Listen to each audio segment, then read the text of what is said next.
My name is Laura. Today is the 19th of December 2019, and I'm in Switzerland.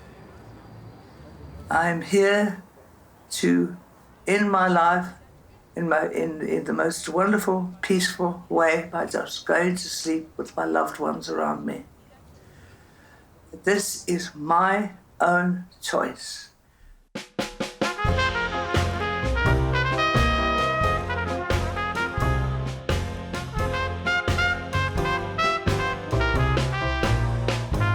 I feel that talking openly about death and giving people the opportunity to prepare themselves for this day is a gift we can give our loved ones, and also a gift we can give to the community.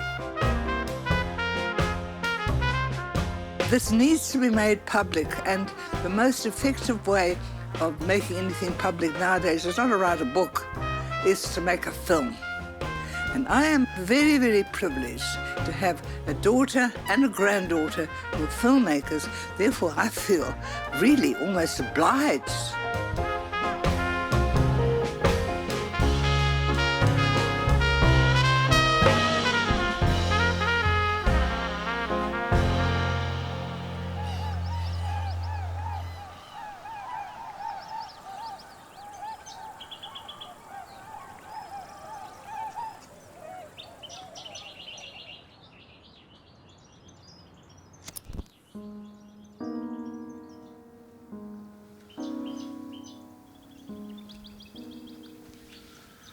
Mum, telling your story is one of the hardest things you've ever asked us to do.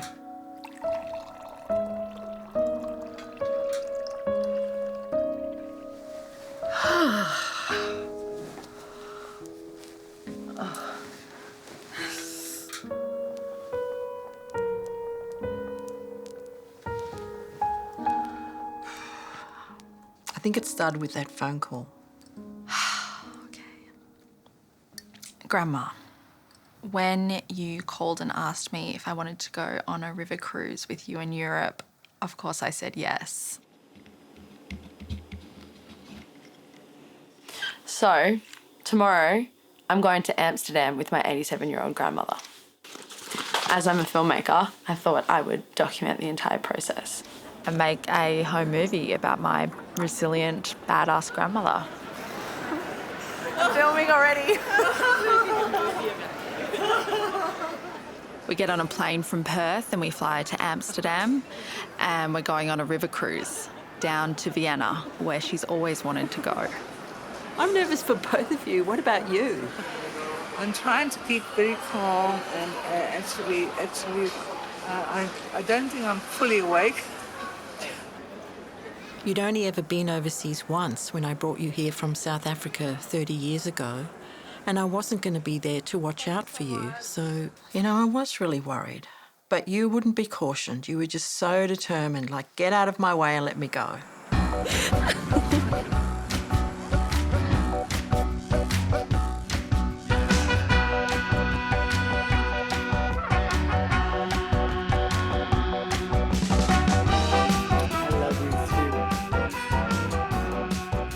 Grandma, when we arrived in Amsterdam, I pretty quickly realised that you see strangers as potential friends, or perhaps more specifically as a potential audience. Inhale.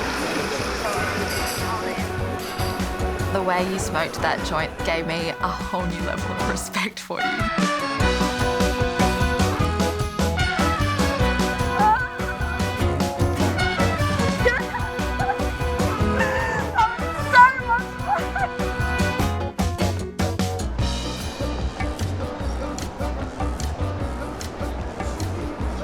Good? Little push. Oh, we're on our way to Vienna, Grandma. Oh my gosh. What do you think? Should we get drunk?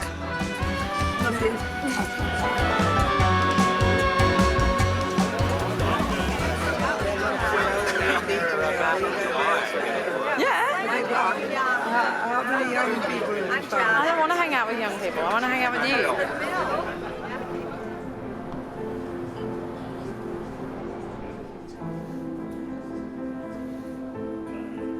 So you organised for the engineer to come and fix your walker? Yes, I'm no shrinking violet.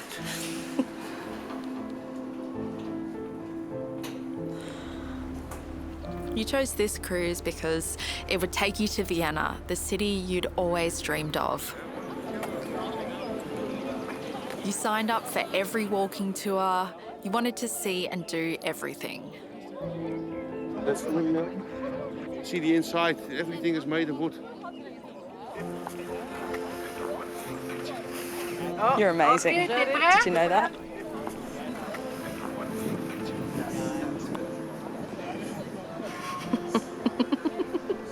You did it! Look at her hand. Gotcha!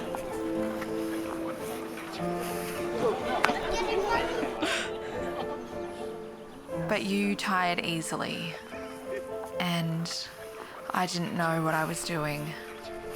Should we try me pushing you?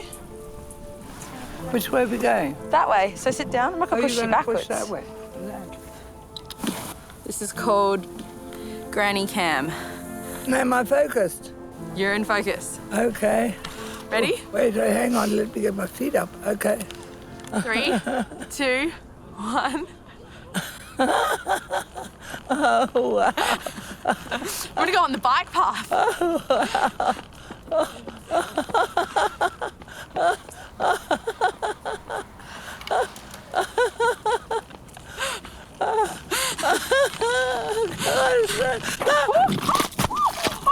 Oh my gosh!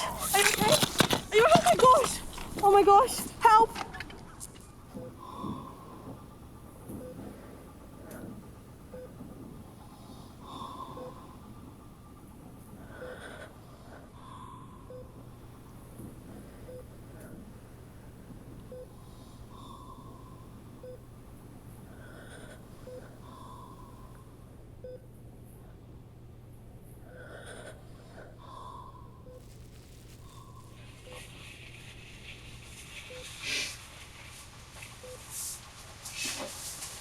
You're being a very attentive nurse.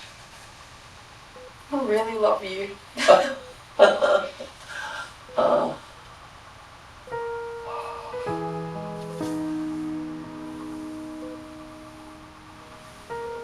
This one. And this one. Okay, you can open your eyes, please. Miraculously, you just had a mild concussion. But I will never forget the sight of your body flying off the front of that walker and landing headfirst into the cement. Welcome back.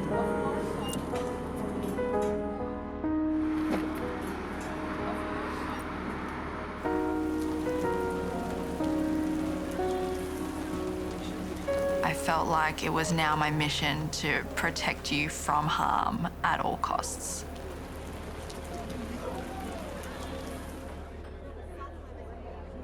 The funny thing was, as soon as everyone on the ship heard what had happened, you became a kind of celebrity. And of course, you loved the attention.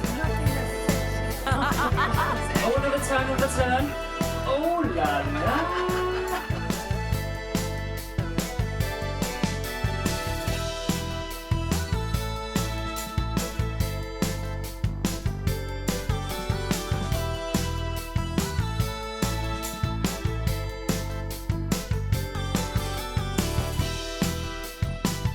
As the days went by, you and I became closer than ever.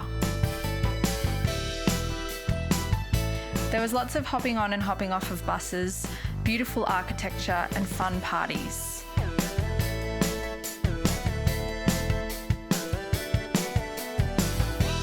And you did your best to make the most of it.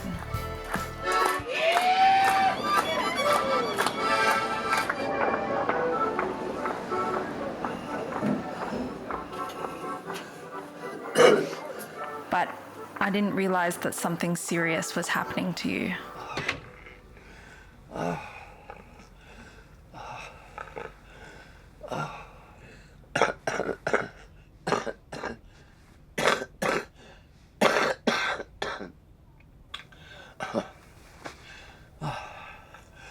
I just don't seem to be able to breathe properly. Can I do anything for you? Water? Oh yeah, could we get some more water? Yeah. I still feel that I want to strive for Vienna, and I am determined to remain, come what may, to make some kind of effort.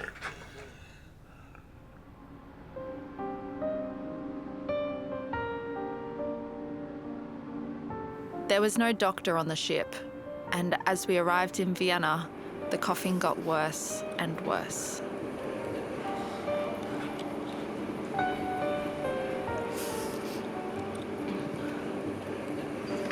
We're doing it. Taking Vienna by storm. This morning we will have as many of our landmarks as possible. Here on the left-hand side, if you can't see, 65 meter high. That means it has 15 little wagons. Huge building on the right-hand side. See a globe on top of it. You wouldn't believe. A house just built. Halfway along the bus trip, you were so worn out, you just fell asleep. Yeah, it broke my heart.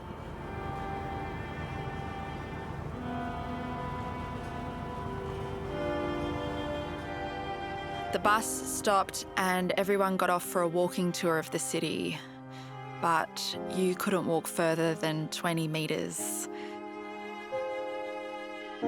And the bus had stopped in the commercial area of Vienna, so all you saw of this magical city of classical music and beautiful architecture and art history was a kebab store and some pigeons. And you did everything in your power to make me feel like you were having a good time.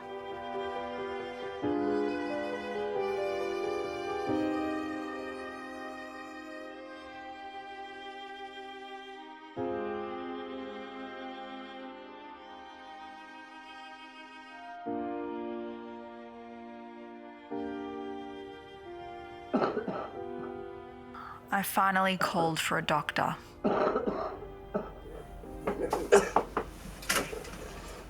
Hi, I'm Sam. Hello. Come in. What's your name? This is my grandmother, Laura. Can you sit up?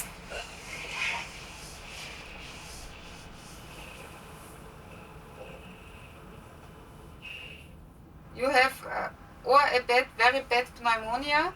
Is it life-threatening? Yes, I think it's serious. You should not continue your journey, okay? Then we have 3 days and then we go back to Australia. In 3 days you go back to Australia. Yeah. I don't think.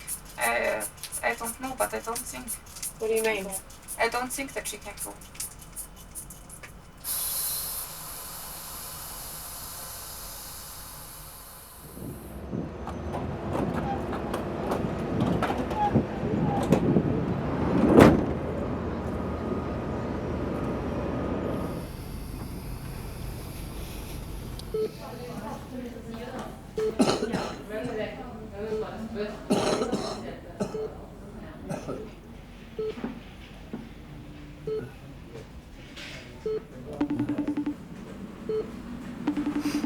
Hey, Mom. Hi, sweetheart. How are you doing? I just feel so responsible for all of this.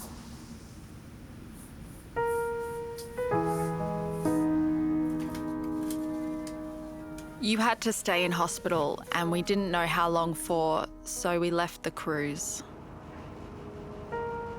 I found a hotel in Vienna and tried to find ways to keep your spirits up. So we're clear. There's 3 possible plans. From plan C, I pick you up, put you on my back right now, piggyback you out of here, and we make a run for it.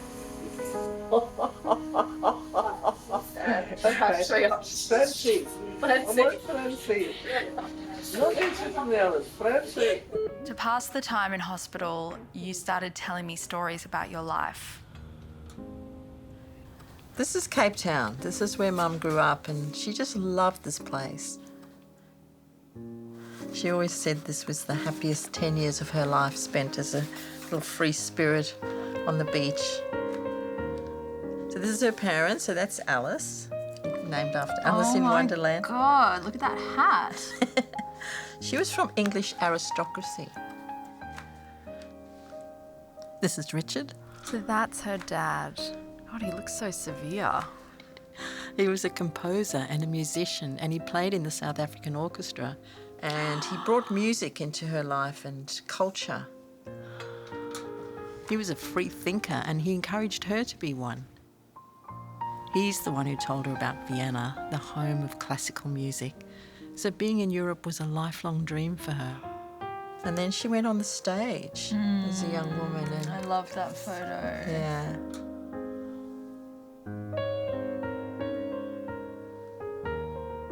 My dad was a filmmaker, so she always had cameras around her and often was the subject. When they got married, he even took a camera on their honeymoon. So you think she enjoyed being filmed? I do. She was certainly used to it, and she understood its power.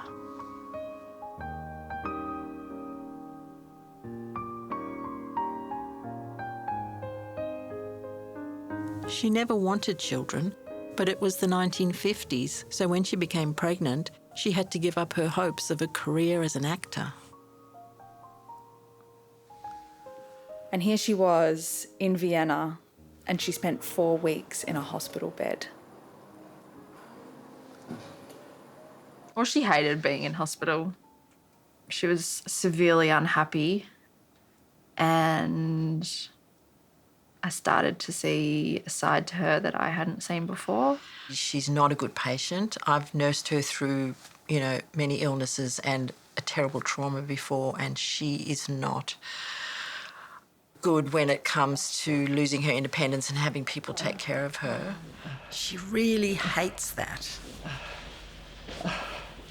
You want to take blood pressure? Yep. By the end of it, we were both exhausted. Freedom! Onwards and upwards.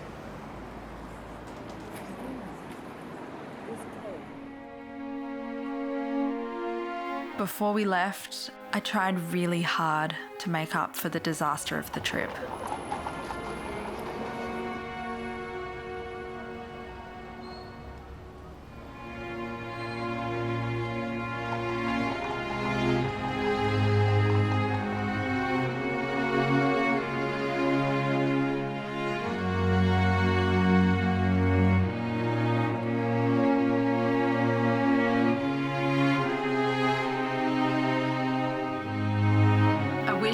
Part of the story had a heroic end. I wish that we both came back as heroes with great stories to tell. But the trip had taken a huge toll on us. I couldn't handle the guilt I felt. And when you flew back home to the other side of the country, I didn't know what you were thinking.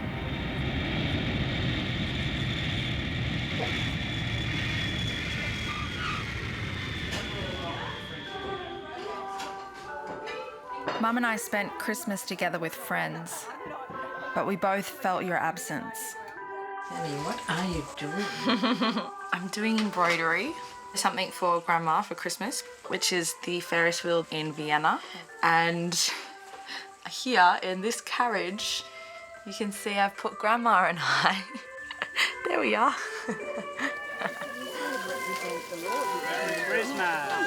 Now you got it.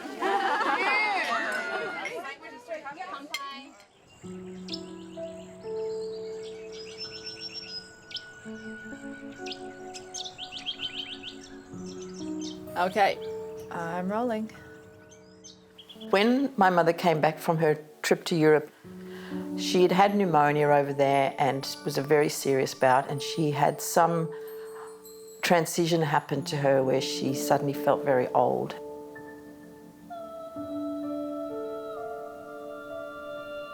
Then, she called me up and said, I need to talk to you.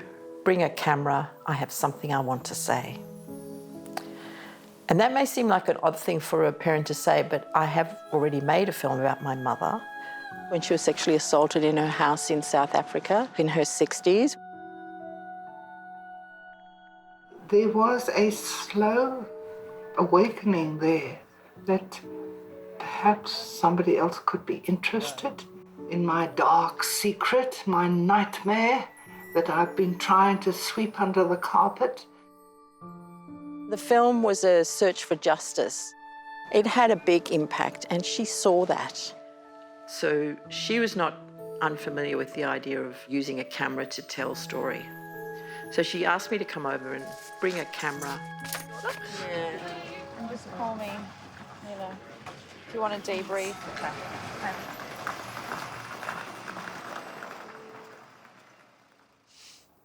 Mother-daughter relationships are never easy.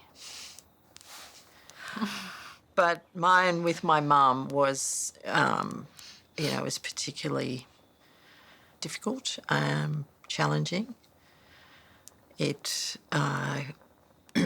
could be cruel. You know, I, as a child, there were times when I was really quite scared, and I had to self-protect.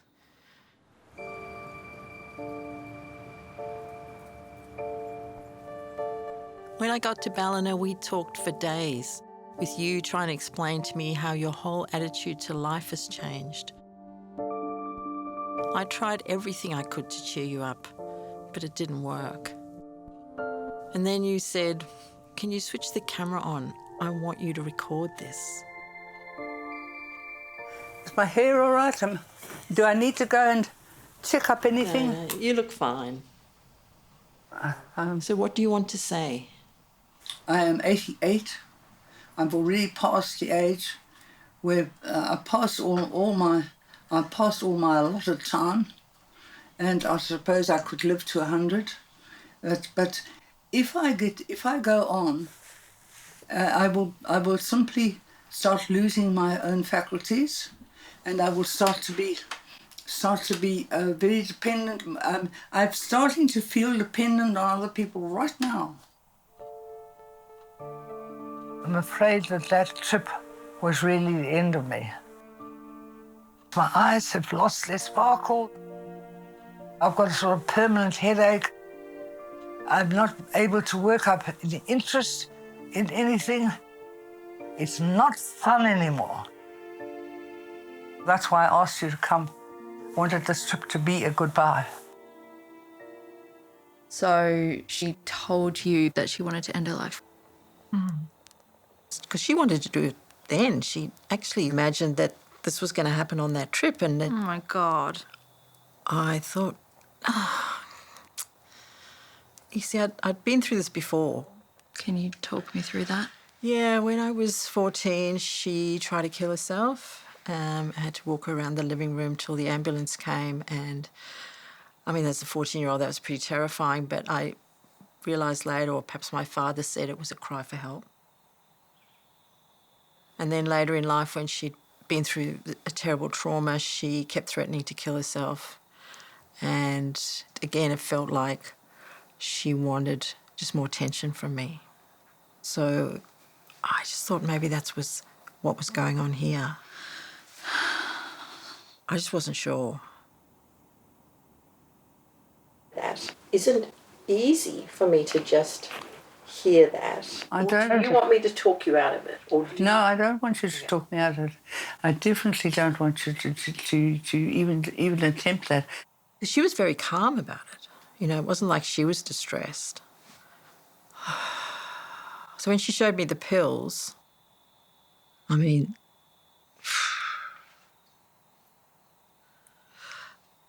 I thought maybe this is different.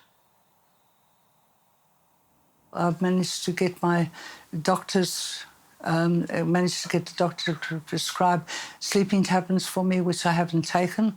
So I've now stockpiled a sufficient number, which is about 100. I'm not sure what you want from me. Sleeping tablets possibly could kill you, but it possibly could not.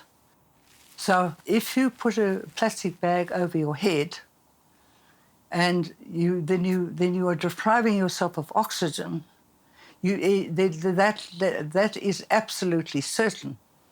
Mm. Now, only thing that I would want you to do would be to make sure that that bag doesn't fall off.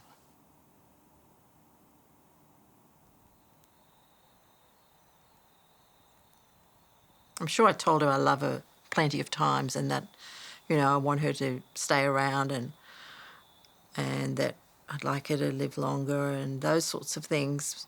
I just think her mind was already past that.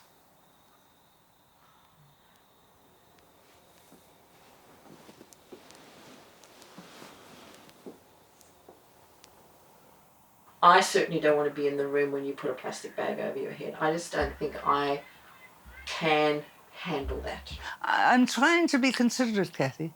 I've reached a stage where I cannot do these things on my own anymore. I really do need a teammate. Oh, can you just give us some more time, like 3 months or something like that? That would be the kindest thing to do.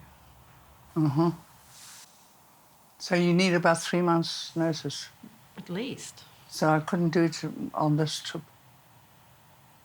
I thought my original intention was for you to come here and say goodbye and then do it.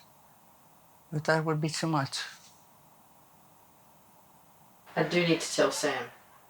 Well, of course, Sam, but somehow or other we've got to get Sam to accept this.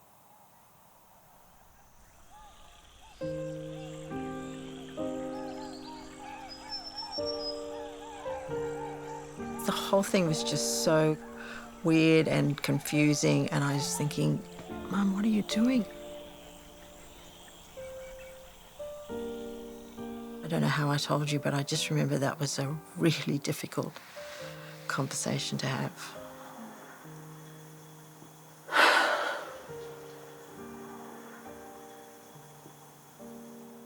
She's on the other side of the country. She doesn't have anyone there around her.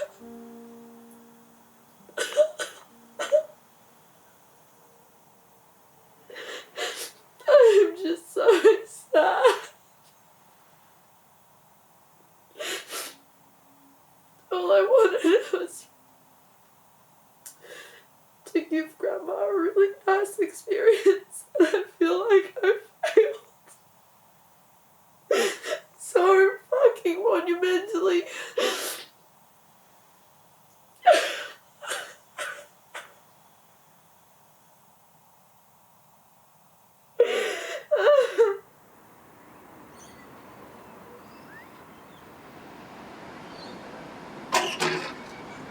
You've not locked it. That's not locked.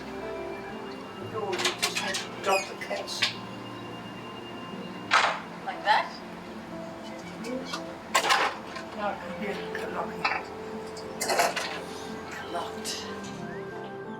I tried whatever I could to improve your quality of life. I bought you a new bed, an air conditioner, and cleaned up your flat, hoping if you were more comfortable, you would rediscover reasons to live longer. I also thought maybe you just need more fun in your life. So we arranged more outings.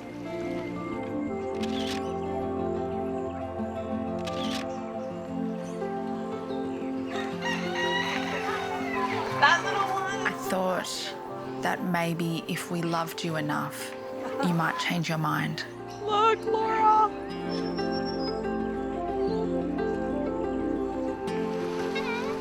Hello. Are you out of breath? Feeding animals, the excitement of feeding animals. It's all that sort of that takes so much energy out of me. And then I'm exhausted.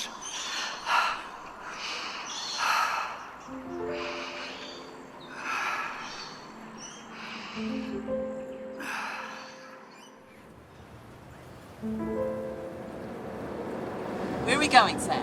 What's happening? We are on our way to Alison's house. What are you hoping to get out of today?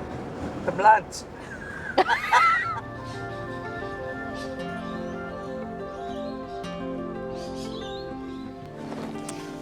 Oh my God! It's just... When did you get so tall? When did you get so small? Hello. I haven't got so small yet. I'm much taller than you. No, you're not. Thank you. Sorry we're late, but there was all kinds of variables happening, weren't there? None of it was my fault. None of it was your. I wouldn't believe that it would be your fault. I've been friends with Laura for about 20 years.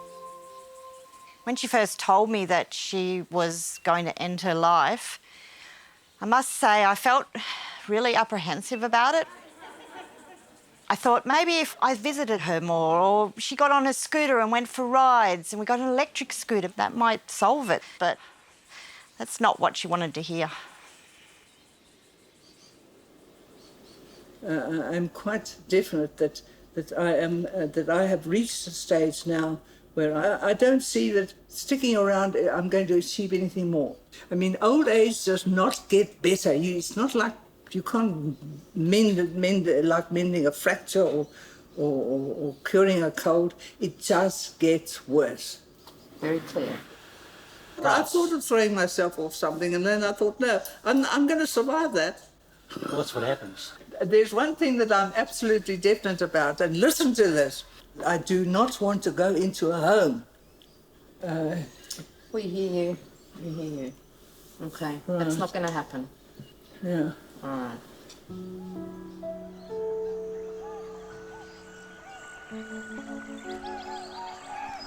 You were stuck. Even if we agreed to, it would be illegal in Australia for Sam and I to help you end your life. The new assisted dying laws being discussed in some states wouldn't help you because they apply to people who are terminally ill and you were healthy. We would never have thought that a journey back to Europe would be the answer.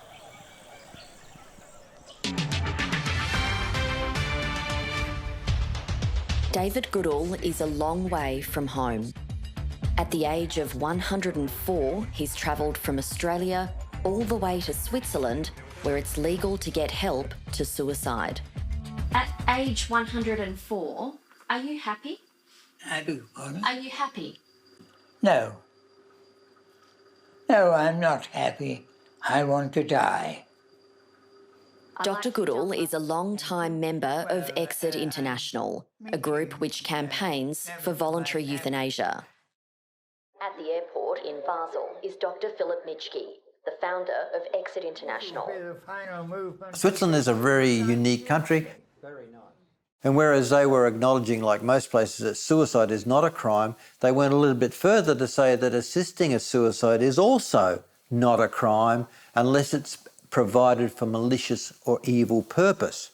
Foreigners can travel into this country and effectively take advantage of this Swiss law.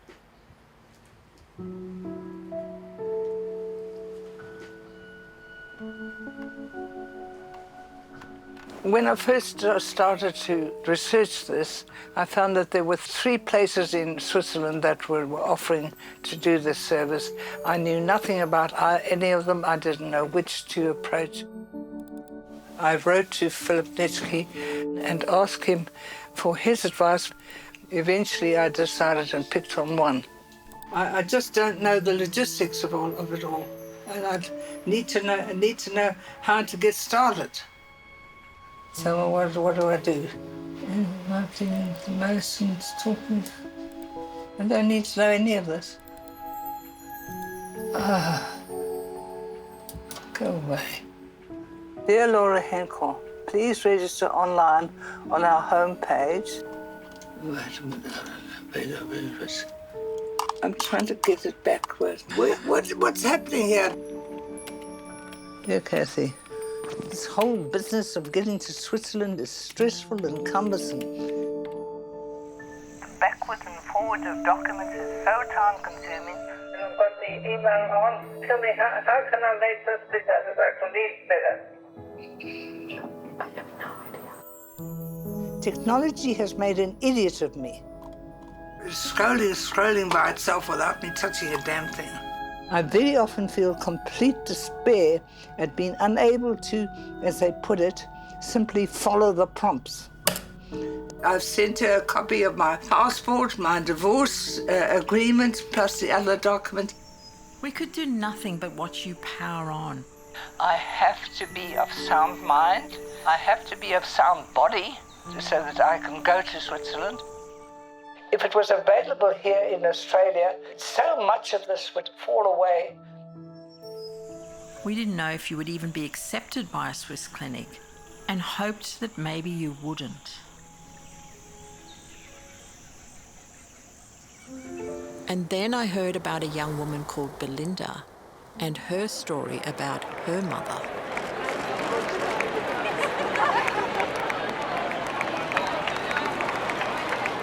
The Premier of Western Australia, Mark McGowan.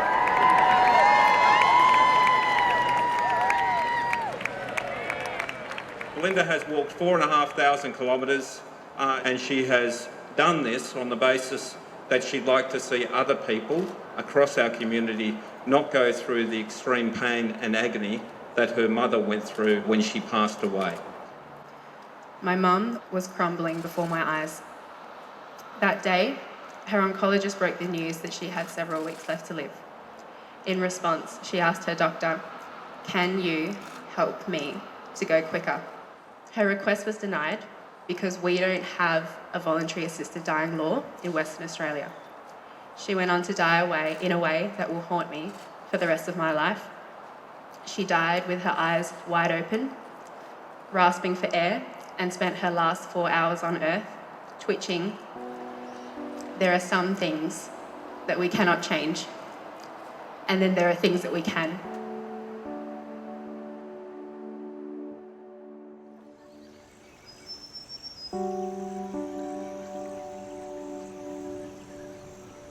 For the first time, I started thinking, what if you were to have a horrible, suffering death? I didn't want that for you, and I didn't want to remember you that way. This is when I started to see your radical idea in a whole new light. I took Sam along to the next rally, hoping that if she could see that there were all these hundreds of people who were campaigning for the thing that you wanted, she might find it easier to accept your decision. Everyone's pretty old. Yeah, there's not a lot of young people here. It's weird. I mean, it makes sense, but...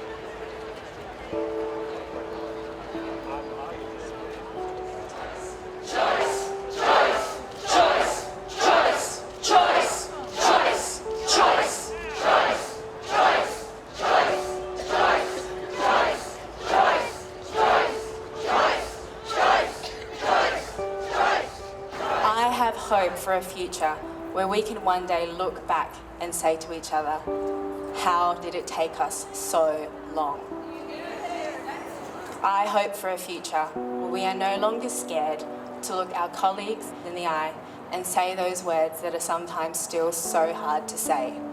I support voluntary assisted dying.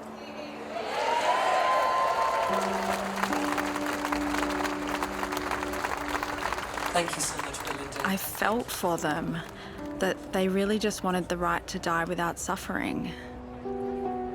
But I didn't want my grandma to die. There's no way that you can have me forever. There's no way. Right. It's got to happen. But you've got so much life left in you. I have to die. There's no way that I can avoid it. I can avoid it this year, but then next year or the year after, it's going to come.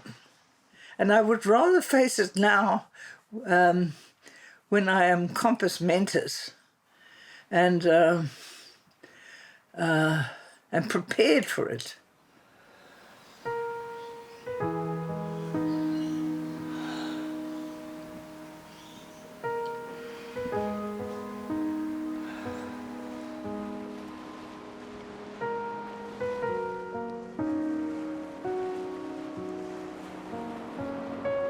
She was going to do this anyway, so I don't think we had much choice. It was support her or walk away.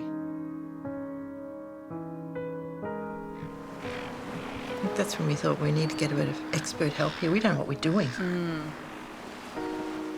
Hi, lovely to meet you. You too. Hi. Thanks for coming. Here I am. So I wrote down some questions. Is this how you normally... I don't know. There is no normal.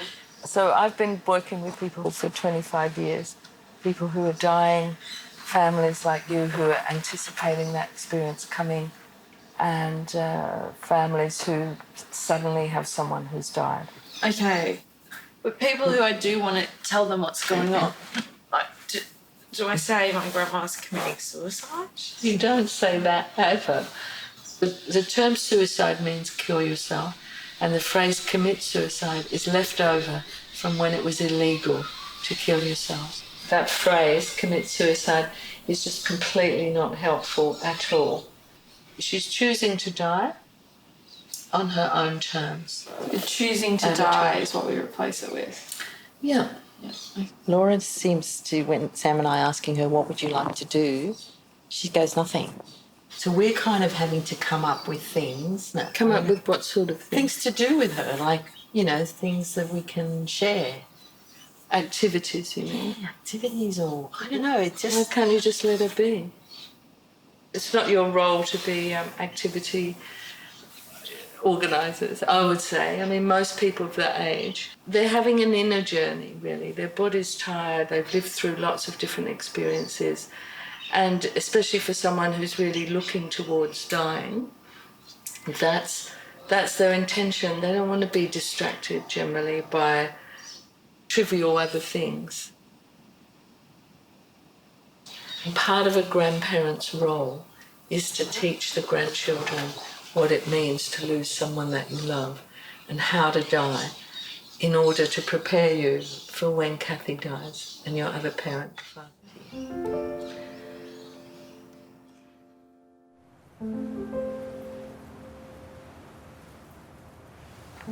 Please confirm that you've received the documents and the payment of the deposit. Kind regards, Laura. Okay.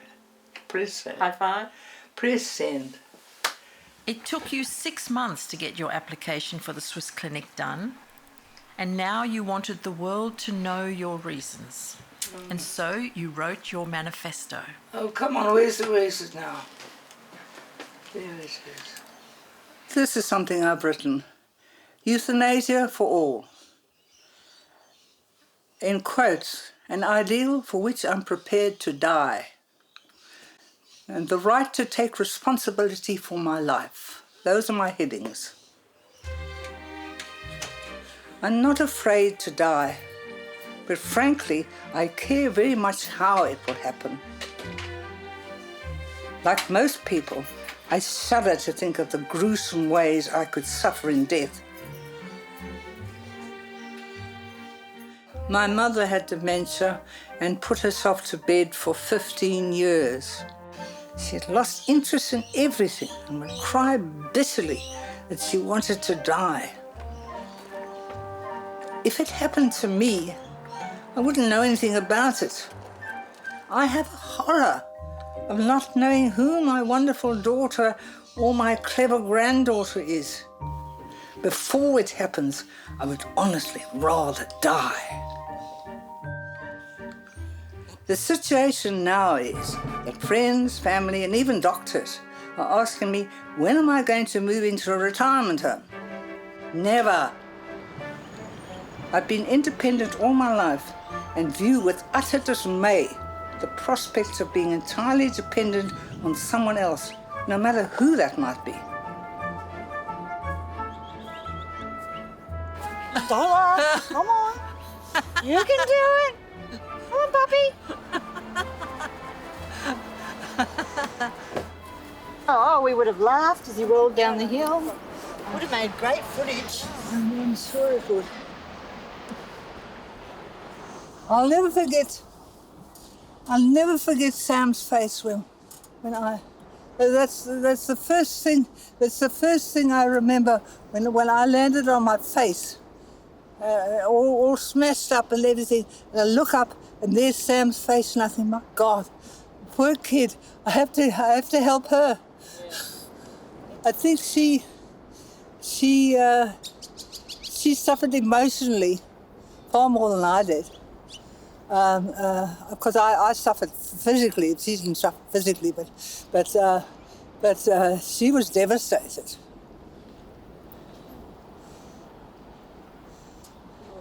I wasn't. I just thought, what a bloody fool you are.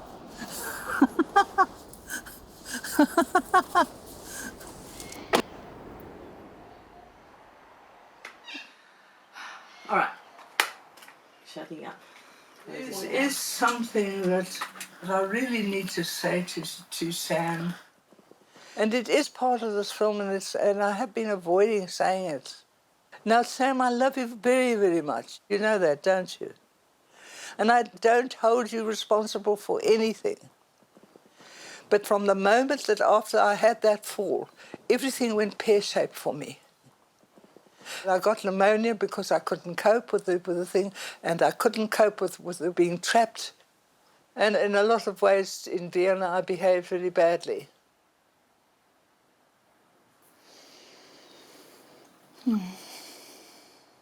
When I came back, I suddenly felt old. And the whole thing is based on the fact that I did have that fall. Now, I don't blame you. Do you get that? It's not your fault. You do understand that, don't you? Mm-hmm. Do you accept the fact that you're not to blame?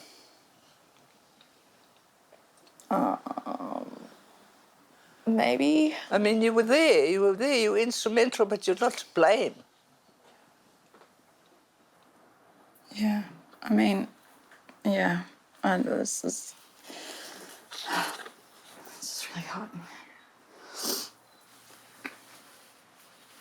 I'm just so sorry.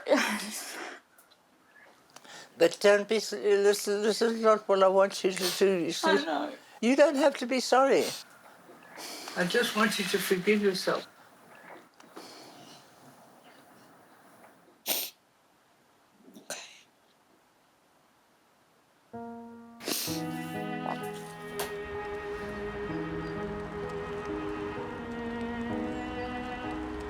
We were stuck in limbo, waiting to hear back from the clinic, and I just desperately needed to get away. So I found a job in Europe for 6 weeks.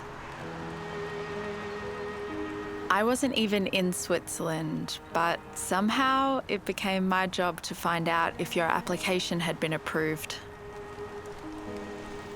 The official clinic, they don't have a phone number that we can find. Okay. I'm a millennial. I can work this out. I'm going to Google Map the address, and there's a phone number. Okay, guys. You can call me on Mondays and Thursdays.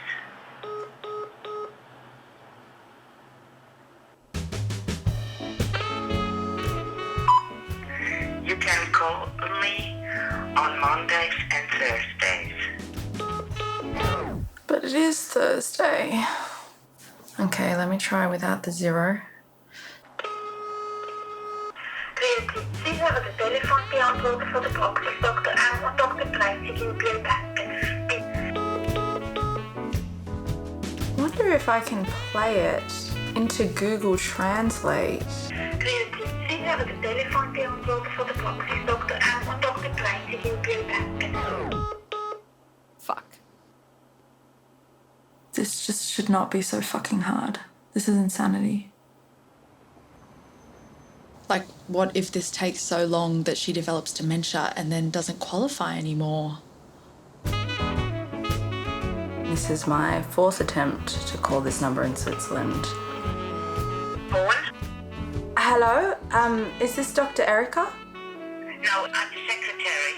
My grandmother, Laura Henkel, has been communicating with Dr. Erica and with Life Circle since January. Henkel. Henkel? Henkel, yeah. Laura Henkel. Yeah. Okay. Darf einen Termin haben? Ja. So. Yeah. Okay. Good. So yes, she has the green light, and we can do an appointment in December. So it's the birth certificate. Hi, Sam. What's up? What's happening? Yeah. So she's been green-lit.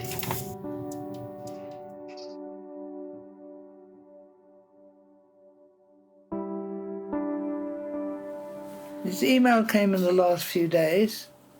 Dear member, I confirm the date of 19th December 2019 for your assisted voluntary death, AVD. It all sounds so professional and so competent and so rational and so easy and so perfect. I couldn't think of a better way to die.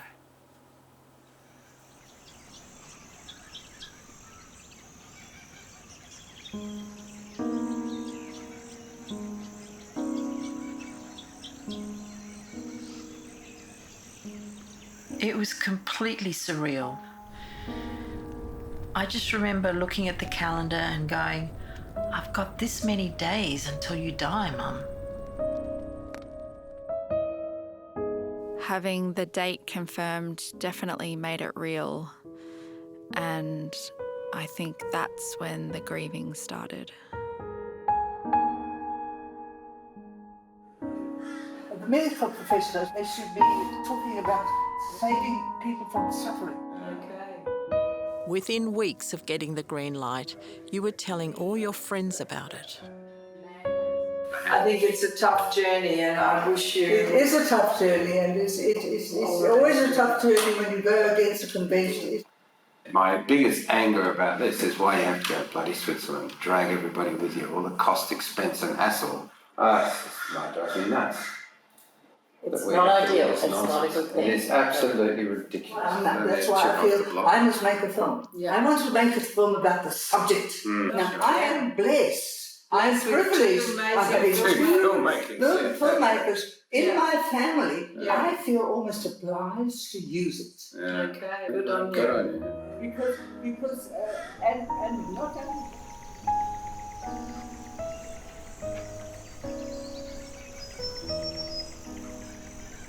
While you were focused on the film and your message, Grandma, we were all trying to work out how to say goodbye to you and if we could make it a celebration.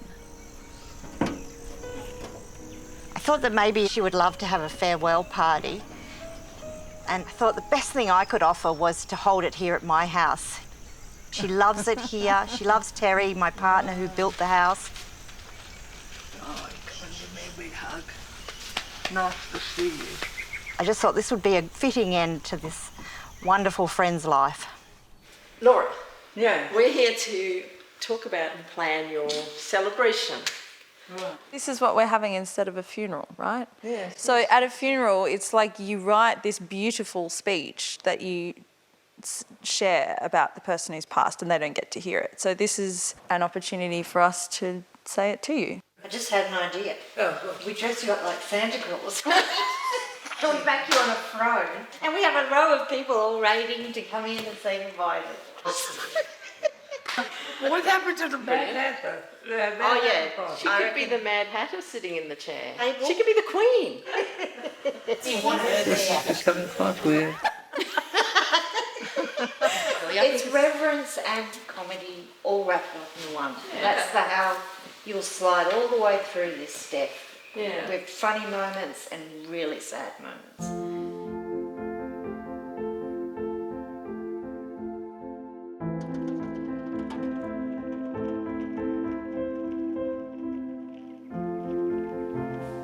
What do you think about all that? Does that sound good?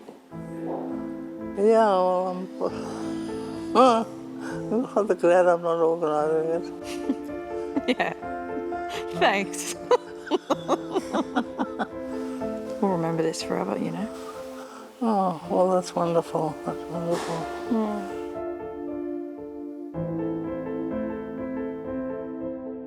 Before the party, I wanted to find something that we could do together. You always spoke about your time on the stage with such passion, but I'd never seen you perform. So I arranged a theatre for a private performance.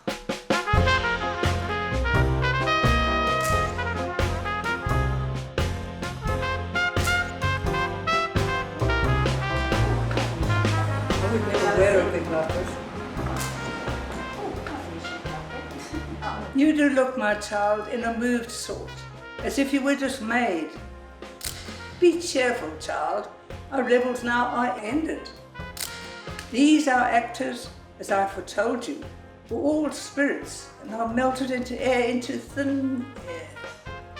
We are such stuff as dreams are made of, and our little life is rounded with a sleep. I thought, gosh, would I have organised all that for you if we didn't have a set date for your death?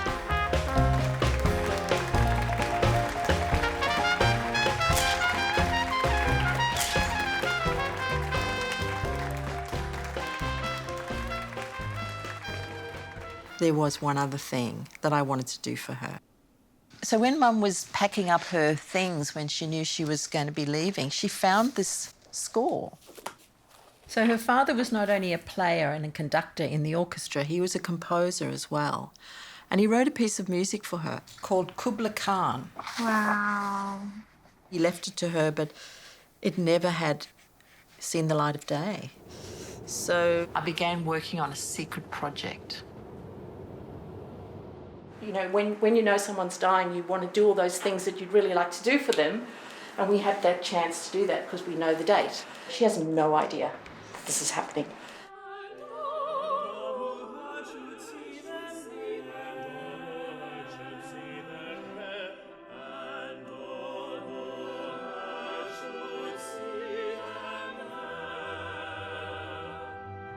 It's a very hard piece of music, Granddad.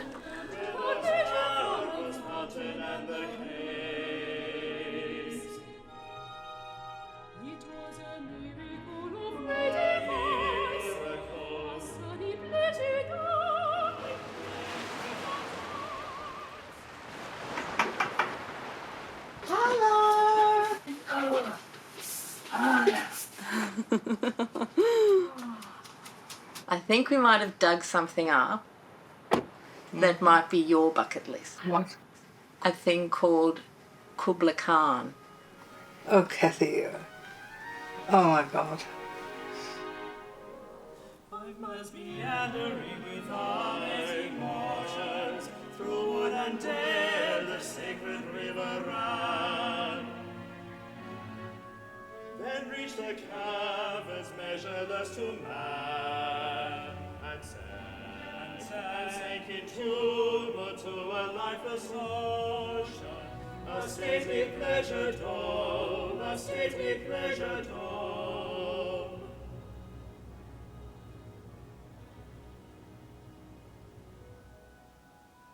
Wow.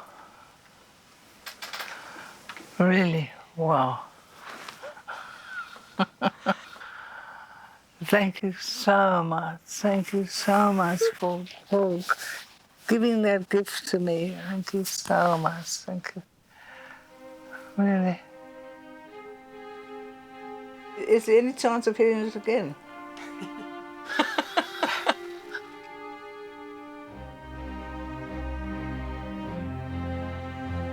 There is nothing more valuable than the love of your children.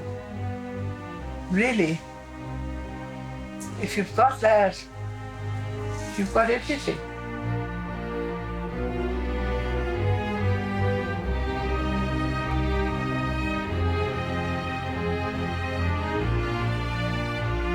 I still wasn't sure if I agreed with what she was doing.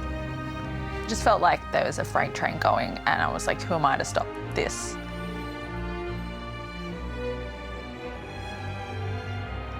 Do you want to talk about if you changed your mind?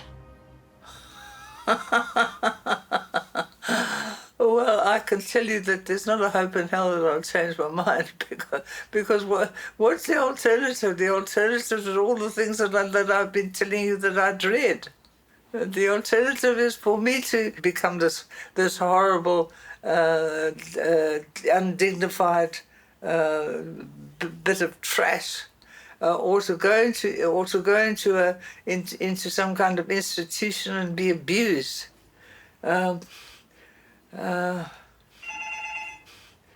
Leave it. There were so many things to plan and organise. At the last minute, your application was transferred to a related clinic in Switzerland called Pegasus, who were more open to us filming. And we had to pack up your 90 years of life. So, we're going through clothes. Okay, that's all the pants. Yes, that's one. Marie Kondo, say thank you. Oh, thank you. Bye-bye. Bye-bye. Going? Just getting some books together to take to the party. Grandma, I've taken a quarter of your books, so when I see you next, you'll be arriving in Wonderland. It's weird to see the books walking out the door like this. I have to let everything go. Every belly thing.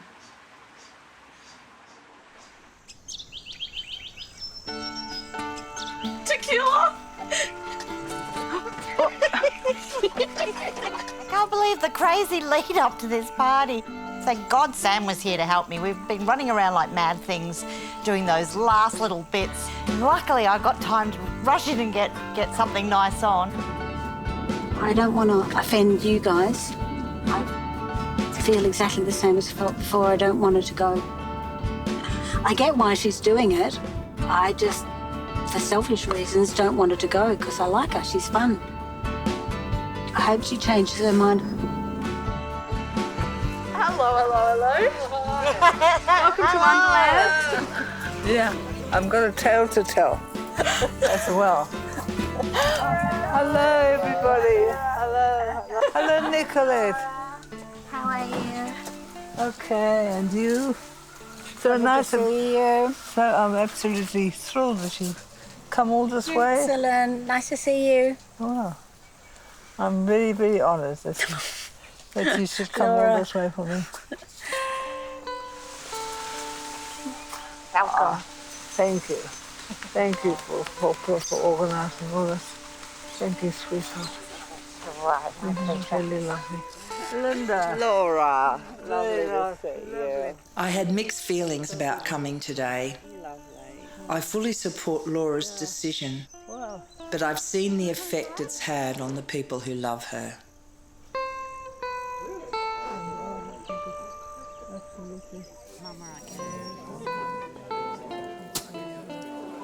You are cordially invited to a Mad Hatter's tea party.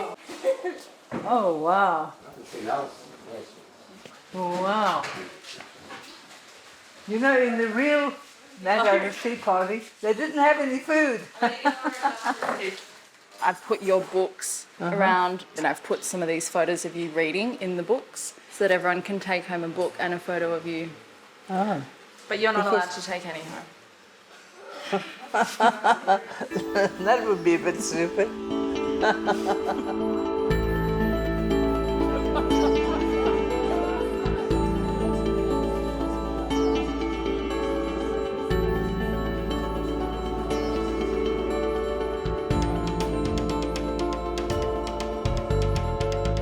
Walrus and the carpenter were walking close at hand. Oh, oysters, come and walk with us. The walrus did beseech, a pleasant walk, a pleasant talk beside the briny beach. The people that are here are the people that just love her, and I think she's having a great time. It just seems crazy that this is the last time we get to see her. It's hard saying goodbye to someone.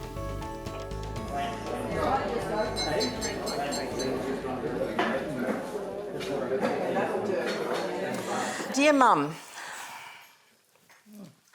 you've been the constant in my life, all my life, and I cannot imagine yet what life will be like without you in it. Every Sunday morning I walk around the lake beside my home in Perth and we talk on the phone. This has become a ritual that's part of me now, and I intend to keep it. You have agreed that if when you get to the other side, you have the choice to return to Earth as something, you're going to come back as a swan. So I'm having a bench put beside the lake with your name on it, and I'll go there every Sunday and talk to you and look for the black swans, which I'm sure will come and be with me. And so we will continue our connection and conversations until I leave this place. I will miss you and love you forever. And I'm proud of the fact that you are no shrinking violet. I never knew another grandparent, and other than my mum and dad, you've been the only other family member I've lived in the same country as, and so you've played a huge part in forming my identity. The choice you're making is incredibly bold, incredibly controversial, and brings up a plethora of differing emotions, sometimes on an hourly basis. But the one thing I'm so grateful for is this. It's a wonderful and rare thing to be able to share these lessons and say thank you while you're here, rather than in a eulogy at a funeral you won't attend. From one lover of language to another, I feel it's pertinent to leave you with words from the master, Mr. William Shakespeare. We are such stuff as dreams are made on, and our little life is rounded with a sleep. Enjoy your sleep, Grandma, and know that your words, your lessons, and your love will grow on like seeds, forever changing the way we see and exist in the world.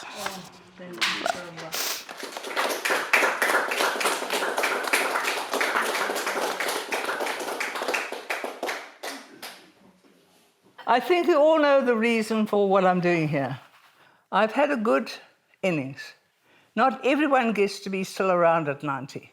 But I can do one last thing for the planet by dying in a way that may pave the way for the law to be changed so that everybody can have this choice locally and not have to go to Switzerland to benefit.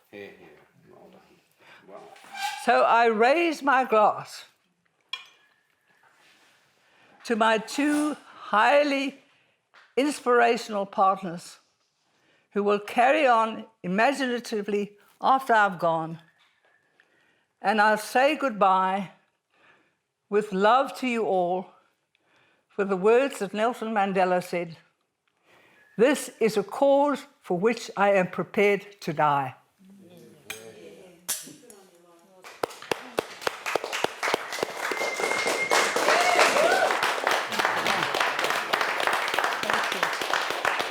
Thank you.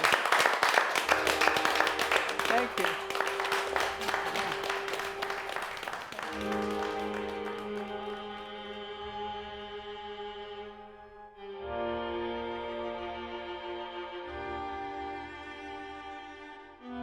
Last night, Western Australia became the second state in the country to introduce a voluntary assisted dying bill. The historic law will allow terminally ill patients likely to die within 6 months the right to end their life. The WA laws will not come into effect until mid-2021.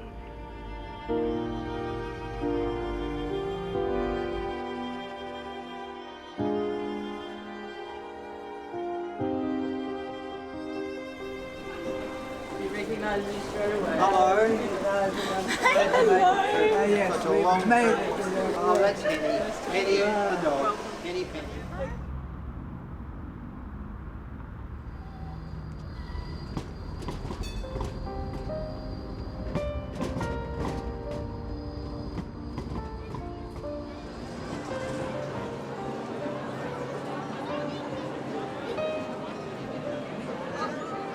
That one. No, one back. It's there. Yeah, that's the one.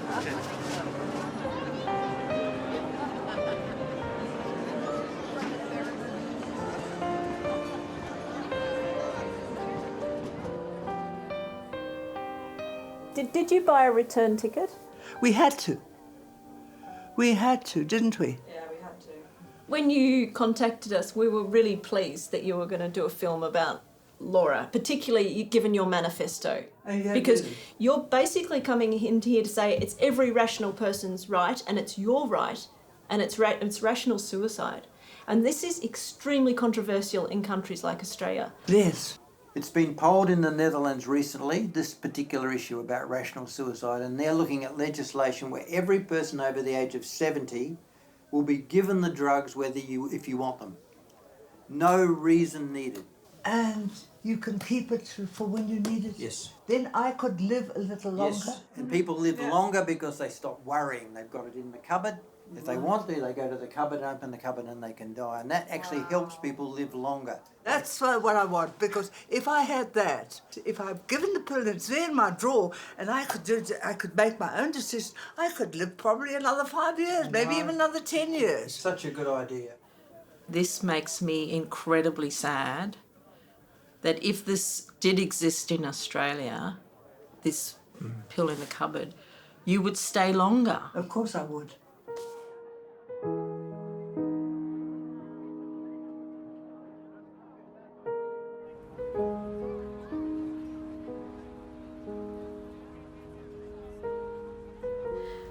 What do you classify as rational? The person who knows what they're doing. And it's generally accepted if you're a functioning person in society, you have mental capacity. Yeah. But then, of course, when it comes to making the biggest decision of all, I want to die, can I die? People say, maybe they've got some sort of mental disease we haven't diagnosed. In fact, some argue that anyone who wants to die must be mentally sick and it just hasn't been established. Currently in Switzerland, you have to be of sound mind, but a doctor can do it. And all you have to do is to talk to Dr. Christian tonight, and he will tell you straight away whether he thinks you're of sound mind or not. Hello. Hello, good evening. Dr. Christian Weber. Right. I'm one of the doctors to see you ahead of your appointment on Thursday. Right. Okay. They told you that I'm coming today? Oh, yes. Oh, yes. Okay, great. You are greatly expected. Great expectations. Ah, okay. So you sent your whole documentation to Basel. Mm-hmm. But you still decided finally to put an end to your life. Yes, yes. Yes, I have a lot of reasons which I feel are very valid reasons. This is a form finally to make the prescription of the drug. Right. Okay. Have you ever underwent general anesthesia in your lifetime? Yes, many times. Okay. So it will be on Thursday exactly the same, like general anesthesia. So I have no fear of it. With a huge difference, with general anesthesia, finally, you're waking up again after the procedure. I'm not going to do that. This time, you will not wake up. Right. How long until she dies? So she will lose consciousness in 15 or 30 seconds, and death, very probably inside 2 minutes or 3 minutes. No pain, no suffering. Absolutely no pain after opening the clamp. That's so fast. Yeah, she will die so quickly. I have to put you on IV line. Yeah, he's going to have problems finding my veins. My main profession is anesthesiologist. I'm doing nothing else the whole day than looking for veins. I know. Therefore, I'm not married, because most men are saying, oh, you have beautiful eyes. And anesthesiologists are saying, oh, you have beautiful veins. This is not really a compliment, and for that reason, I'm not married, you see. This is not how I thought the doctor's visit would go. Me too. Why? Doctors are usually in such a hurry that they haven't got time to get to know their patients. I'm not a religious guy, but nevertheless, I always said when the Lord made the time, he made plenty of it. You have to undersign a couple of documents. What sort of documents? Essentially, what should happen with your corpse after you died. Do I have to say I'm suffering? No. I'm not prepared to say that I am suffering and I'm ill and all the rest. No, if you're not ill, if you're not suffering, don't say it. Suicide is considered, in legal terms, as an unnatural death. And in that case, we have to call finally the police, just to make sure that this was not murder, manslaughter, or anything else. Right. And you will see that 2 policemen entering in with their weapons, with uniforms, and they will say, okay, great, you're absolutely damned right, there's a dead woman lying in the bed.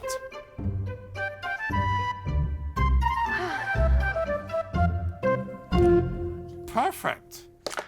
There are no more doctors or psychiatrists for me to see?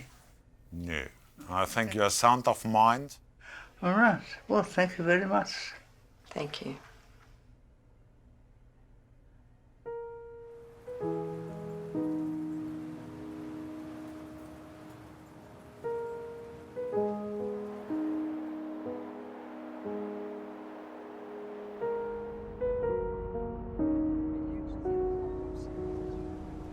Finally made it, eh? Good. Sorry, you look exactly as I imagined you. You're kidding.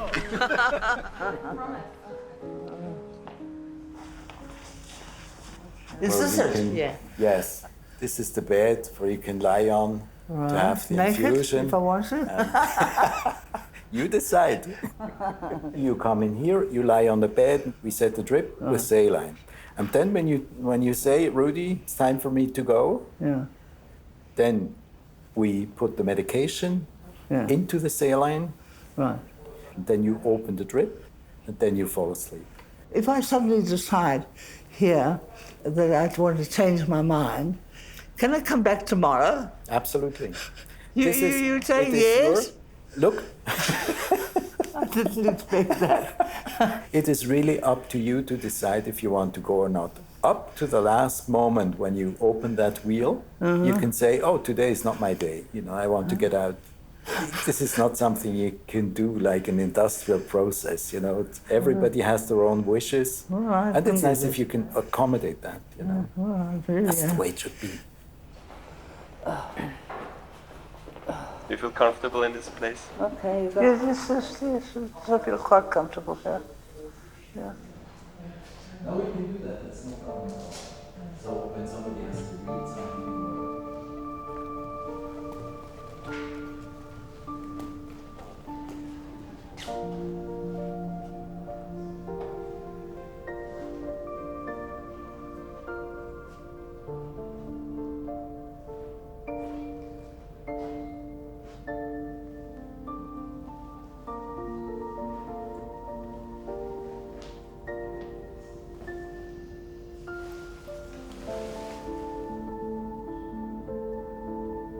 I'd really like to go.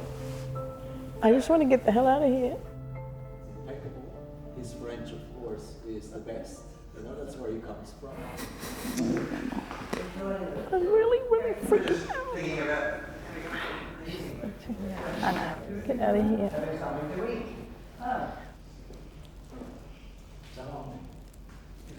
Now let's go get some food, shall we?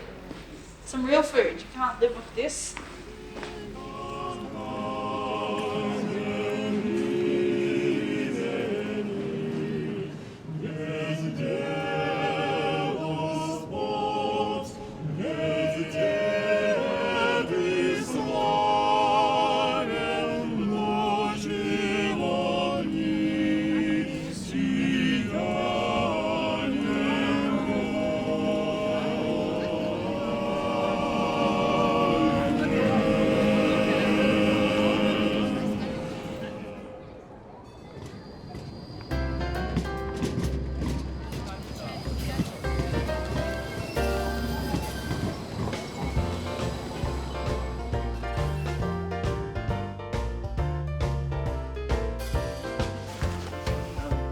Go to jail. Do not pass go. We have to put that. Yeah. This is very bold of us to be playing this game on our last day together. This game destroys families. 3, 4, 5, 6, 7. That would be $25 for me, please, Grandma. Can I pay you later? No. What, in 24 hours? That's not fair. All debts must be paid today, I'm afraid.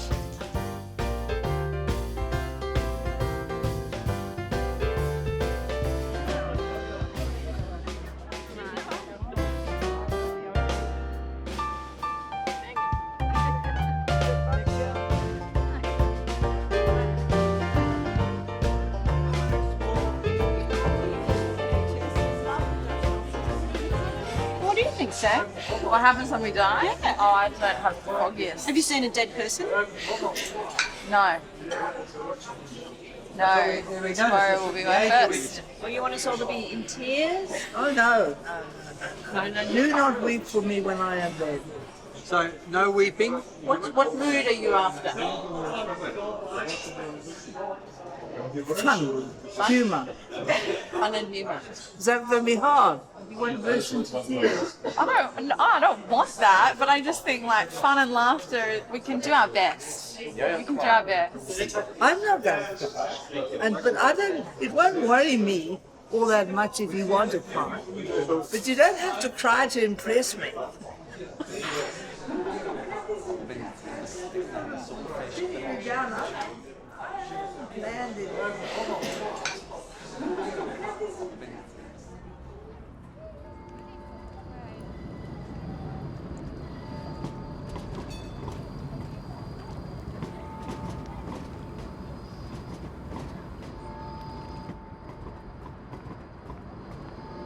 What happened?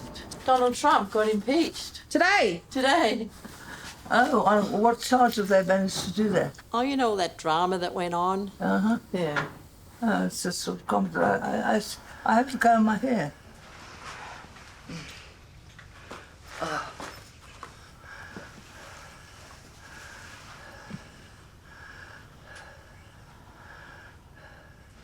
Oh, yes.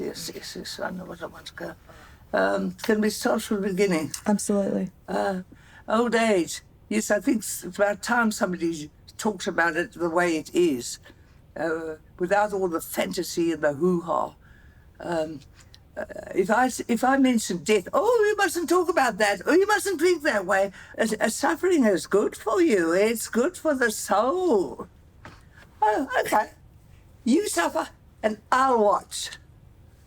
Are these thoughts that you've had overnight? No, this was something that I was having this morning. I just went and stood in front of the mirror and said, you suffer and I'll watch. What you're doing is so much more dignified, and we can see you alert and aware. Everything. This is a great way to remember someone.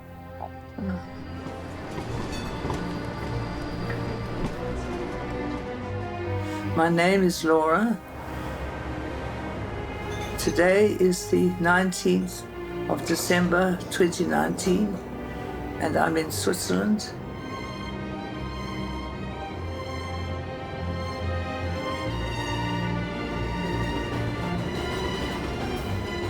I'm here to end my life in the most wonderful, peaceful way by just going to sleep with my loved ones around me.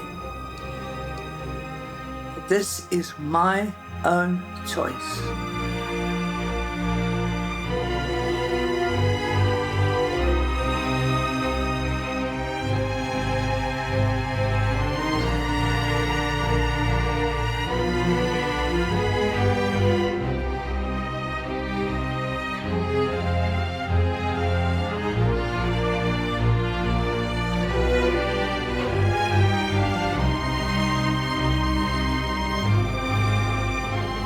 Now your destination is on the left. Oh, here we are.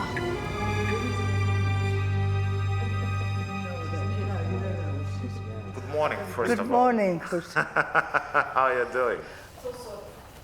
Fiona. Cathy's gotten the purple folder with all the paperwork. Rudy. Work's accidentally been left in the hotel room. Do you want us to go and get it? That's the civil documents. Do you have all the passports here? I don't have anything. That's fucking done so much. This is the one thing that I delegated. It wasn't my responsibility. Please do not. Please. It's fine. It's okay. It's all right. Sam, we'll get it afterwards. It's okay. Meaning that. Cool. It's all right. It's all right. We get it afterwards or before? Because Philip and I run and go. We can go and run and go and get it now. It says, I declare that after in-depth and long-time reflection, I want to make use of my right to bring my life to an end by myself. Therefore, I induce today my voluntary death. It all make sense? Yeah, okay. Okay. My signature's getting worse. Starting to do it. You're doing just fine, Laura. So now we should go into this room up there. Uh-huh. Right. Do you have to do the infusion straight away? No. Right. Uh-huh. Do you want to just go in there and before the infusion? Yes, and yes, okay. yes. That's good. Yes. 1, 2, 3. Oh, and I get a hug at the end. Oh, lovely. Oh,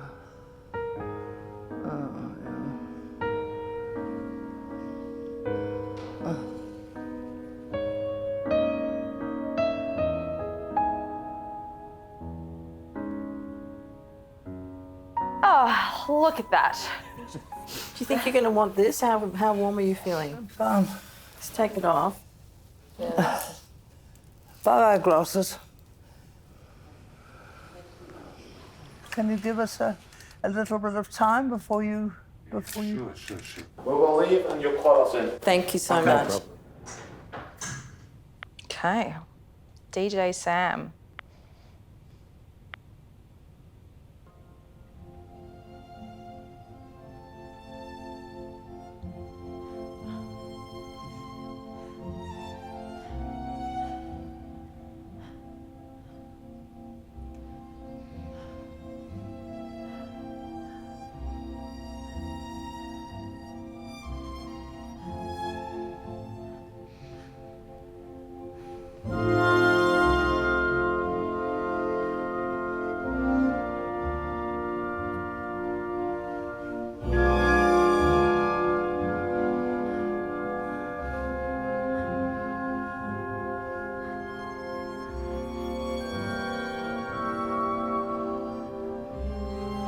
All right. Champagne in bed. This is decadent. Oh, I know. That's a big pour, Miss Henkel. Well, what the hell? I just want to say thank you so much, Cathy. You have been an absolute joy in my life. You had so much to do and so many things to think of, and you've kept your cool. You haven't even got stressed. You've been absolutely wonderful. I never thought that that one could love a grandchild as much as you can love a child, as much as you can love a daughter. I think I actually said that to you, but you've proved me wrong. I absolutely adore you. I absolutely adore you, and I love you so totally and unconditionally. It doesn't matter what you do. I will absolutely love you and adore you forever.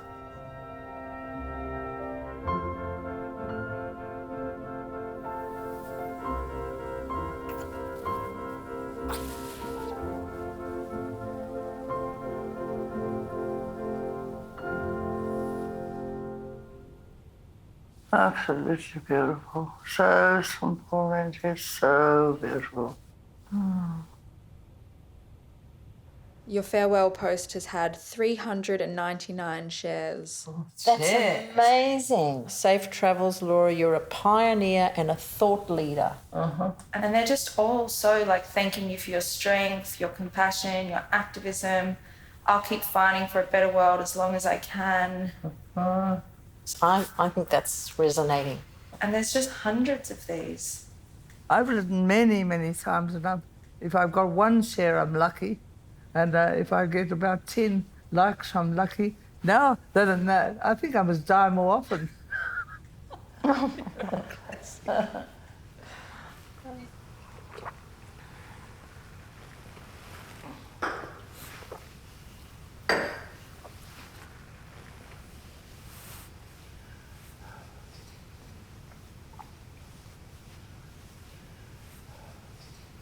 Right.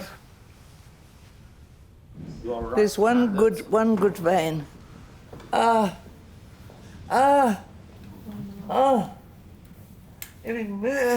time you move it, it's. Everything is fine. You do the suffering, I'll do the watching.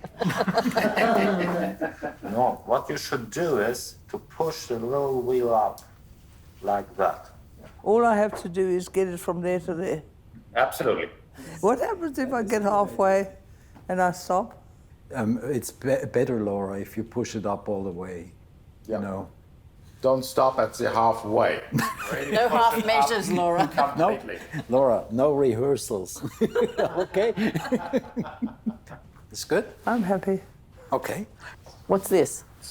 This is fine with the block. Okay, we're not ready yet. Sorry. We're not quite ready yet. Okay. If that's okay. I'm not. Oh. I wish I'd met you before. Me too.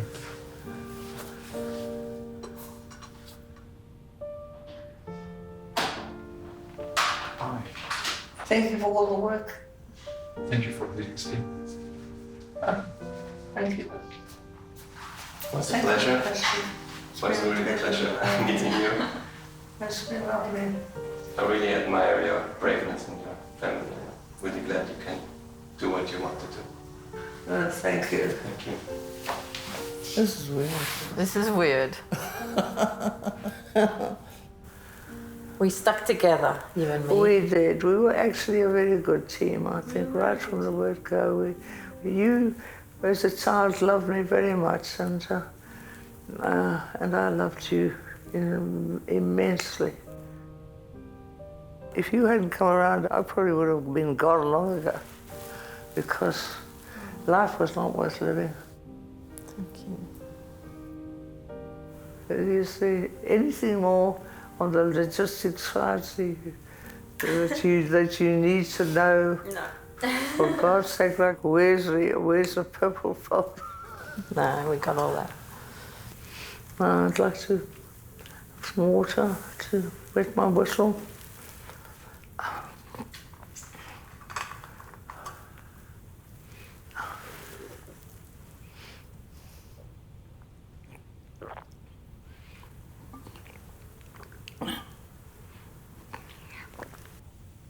What's the time?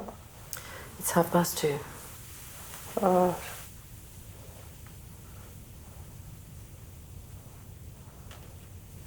Probably time to go.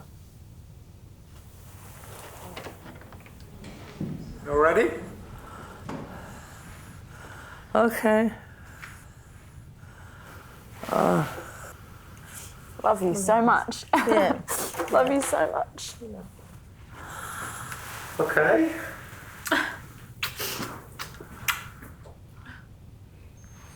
So, Laura, can you tell me your name, your given names, and your date of birth, please? Laura Catherine Henkel. Okay. My date of birth is 1st of November 1929. Okay. Can you tell me why you're here today? I'm here to die. Okay. I put you an IV line on the left hand and I explained you the mechanism. Can you tell me what will happen if you're pushing the little wheel up? Well, I will die. Okay. If this is really your wish, you can now push the little wheel. All right. I love you. Love you, Mom. Love you, Mom. You're amazing. I love you so much. And please, boss, get your following and do what you can. The world needs you. Okay. Okay.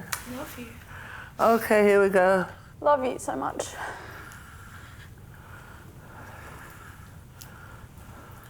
Done. Love you, Mum. Love you.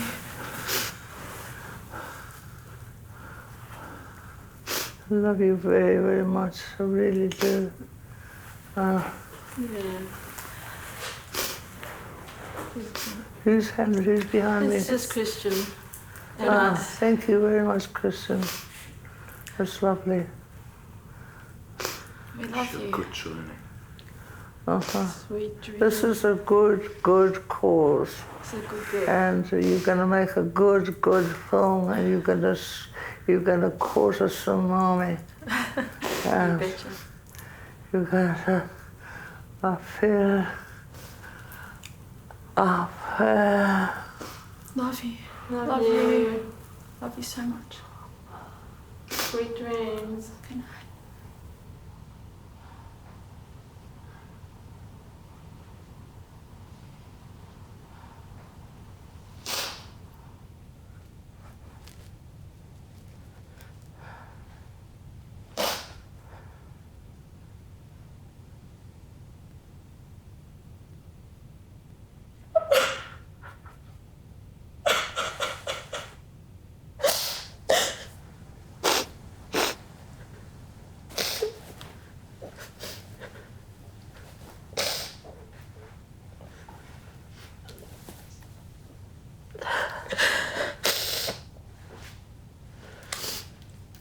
She did it. She got what she wanted. She did it. She did it her way. So proud of you. Oh, amazing person. Can we close her mouth? No. Oh.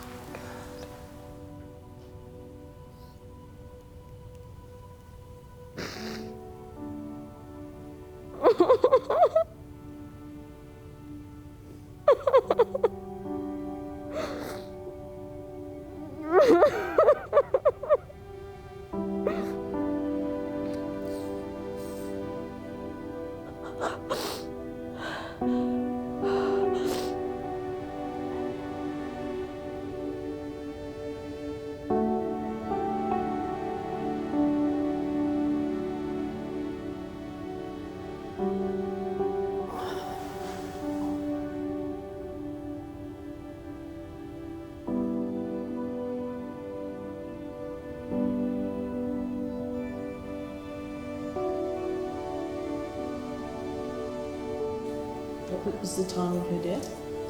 You want to know? Yeah, 49. 2:49.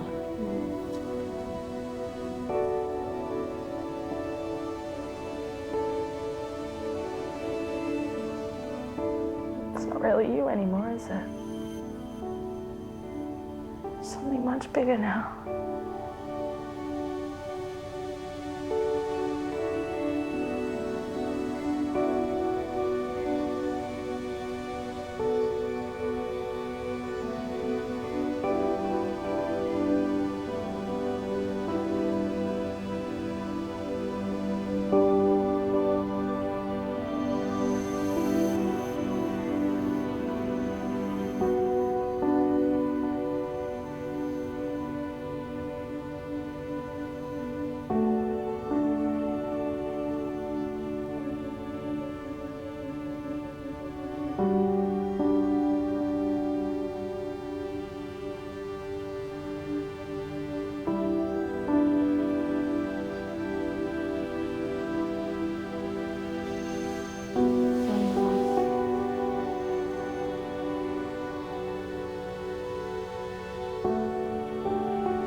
Mum, after you died, everything just went really quiet. And it remained quiet for days afterwards. And it's because the way that you left was so peaceful. Maybe, after all, this was a gift.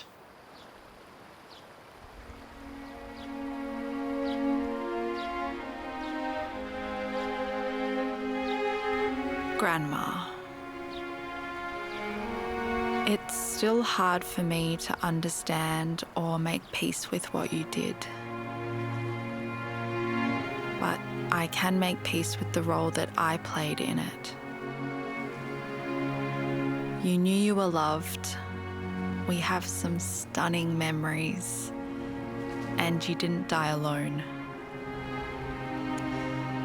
So, as hard as it was, I'd do it all again.